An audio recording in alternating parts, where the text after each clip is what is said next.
Tony Stark is finally awake and trying to recover after being broken by the Hulk. But in the meantime, the Ultimates are still out there fighting the good fight.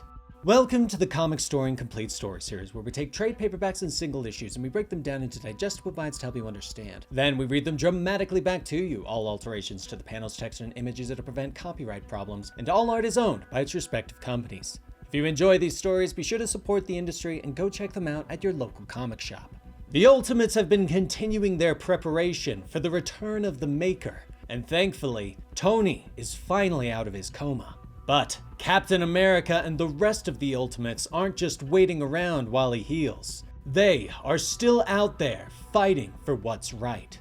This is Ultimates, Issue 10 by Deniz Camp. I hope you enjoy.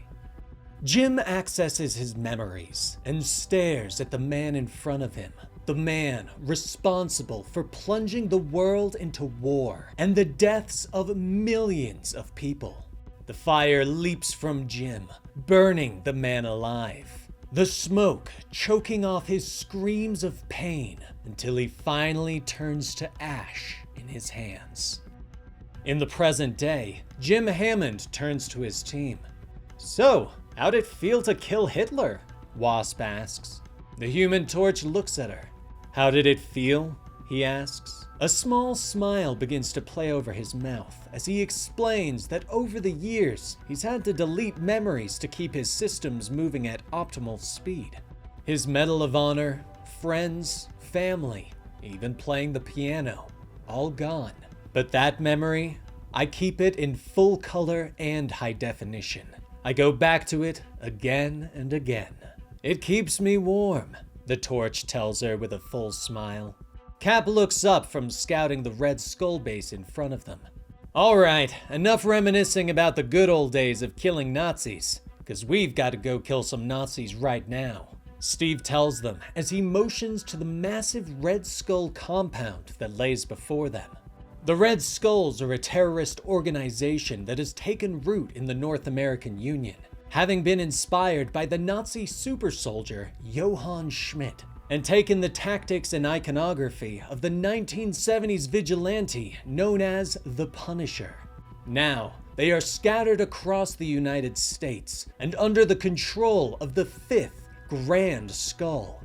The team moves in quietly, scaling the walls instead of a direct assault, worried about the families that live in the compound.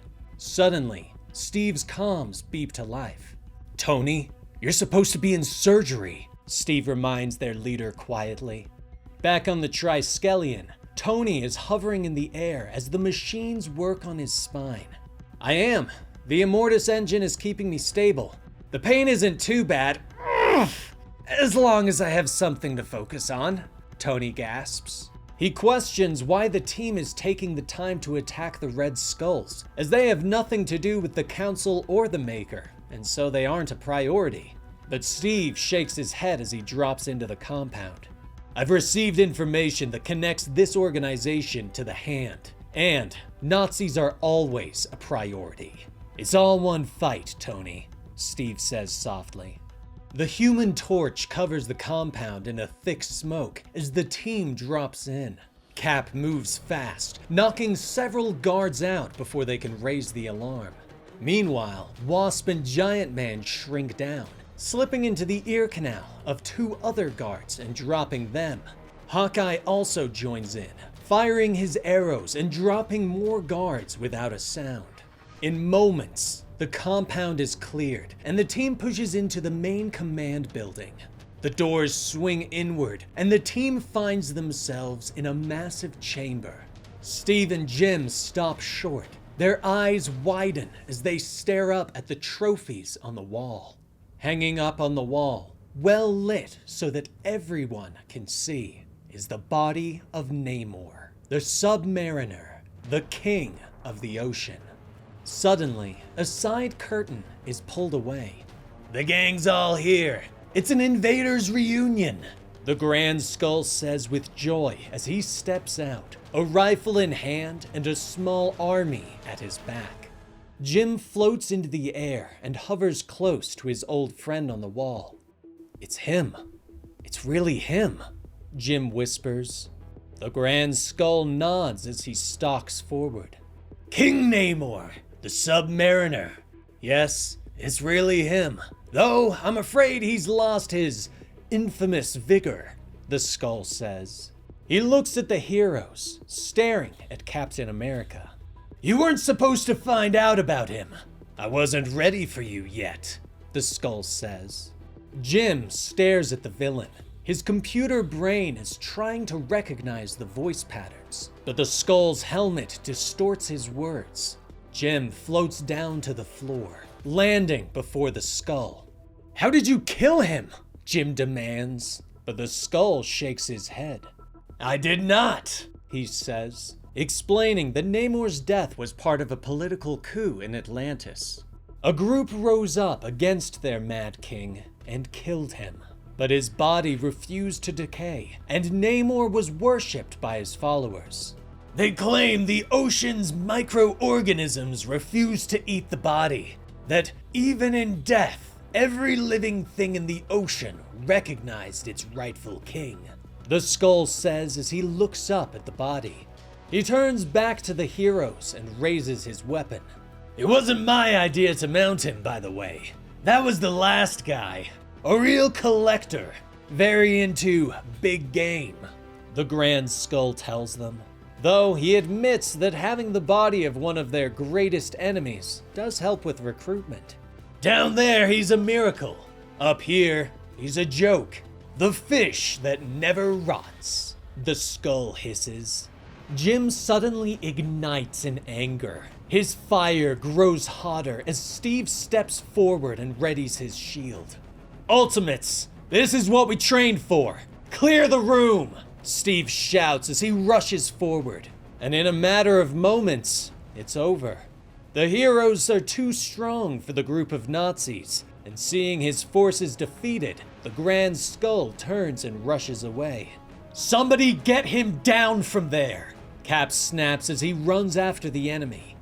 I'm going to break open that skull, Steve growls as he enters the Grand Skull's room. But the Grand Skull whirls and fires a grenade launcher, which Cap easily deflects with his shield. Jim flies into the room, avoiding the Skull's fire. But suddenly, a door opens to reveal a massive soldier wearing a Red Skull shirt. Here's one of our true believers now.